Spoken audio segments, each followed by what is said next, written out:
നമ്മുടെ കൺമുന്നിലൂടെ piece radio പതിയെ വളരുന്നതും അതൊരു സമൂഹത്തിന്റെ ഹൃദയത്തിലേക്ക് വികസിക്കുന്നതും അത് കുറെ മനുഷ്യരെ മാറ്റിമറിക്കുന്നതും നമ്മളിങ്ങനെ കണ്ടുകൊണ്ടിരിക്കുകയായിരുന്നു. ആ ഒരു യാത്രാ മധ്യേ അൽഹംദുലില്ലാ നമ്മൾ പിന്നീട് റിവൈൻഡ് ഓപ്ഷൻ നമുക്കായി വന്നു.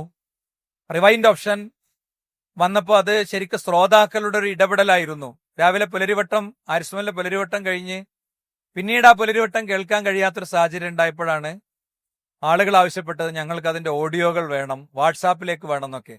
വാട്സാപ്പിലേക്ക് ഇത് ഇട്ടുകൊടുക്കുന്നതോടുകൂടെ പിന്നീട് ഒരു വ്യവസ്ഥാപിതമായ സിസ്റ്റത്തിൽ നമ്മൾ ആകുന്നില്ല എന്നുള്ള ഡിസ്കഷനിൽ നിന്നാണ് നമ്മുടെ ടെക്നിക്കൽ ടീം ഒരു 8 മണിക്കൂർ 9 മണിക്കൂർ ഏതെങ്കിലും കമ്പനി ഊറ്റിയെടുത്ത അവരുടെ ഊർജവും അവരുടെ കരുത്തും കഴിവും ഒക്കെ അവസാനിച്ചതിന് ശേഷം നീണ്ട രാത്രികളിൽ അവർ നടത്തിയ വലിയ പ്രയത്നങ്ങൾ, ശ്രോതാക്കൾ അവരുടെ ഉള്ളിൽ തട്ടി നടത്തിയ പ്രാർത്ഥനകൾ, അതിന്റെ റിസൾട്ടാണ് ഈ യാത്ര. അതിലേറ്റവും നല്ലൊരു സ്റ്റെപ്പായിരുന്നു റിവൈൻഡ് ഓപ്ഷൻ.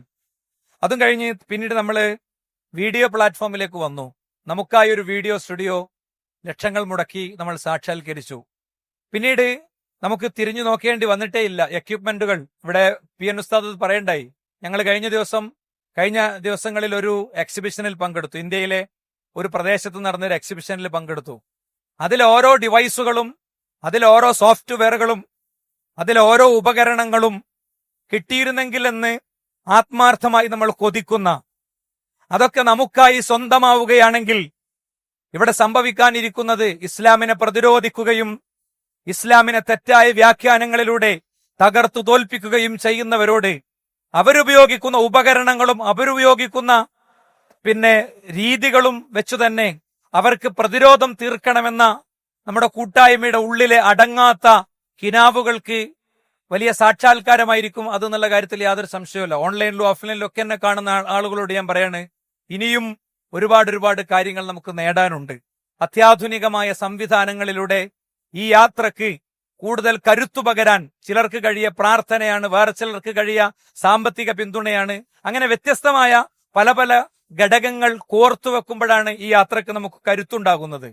വീഡിയോ സംവിധാനങ്ങൾ വന്നപ്പോ അത് കംപ്ലീറ്റ് ഓർഗനൈസ് ചെയ്യാൻ ഈ ക്യാമറകൾക്കു പിന്നിൽ ദിവസക്കൂലി വാങ്ങി നിൽക്കുന്ന ആളുകൾക്കുപരി നമ്മുടെ കുട്ടികൾ വേണമെന്ന തീരുമാനവും ചിന്തയും കൂട്ടായ്മക്കുണ്ടായപ്പോൾ ഇന്ന് ഓരോന്നും മോണിറ്റർ ചെയ്യുന്നത് പലരും ഇവിടെ സ്കൂൾ കഴിഞ്ഞ് ഓടിയെത്തിയവരാണ്, പലരും ഇന്ന് ഹാഫ് ഡേ ലീവ് എടുത്തവരാണ്, പലരും കഴിഞ്ഞ രാത്രികളിലും പകലിലൊക്കെ. ഇതൊരു ഞായറാഴ്ചയല്ല, ഓരോ ഞായറാഴ്ച ഇത് സംഭവിച്ചുകൊണ്ടിരിക്കുകയാണ്.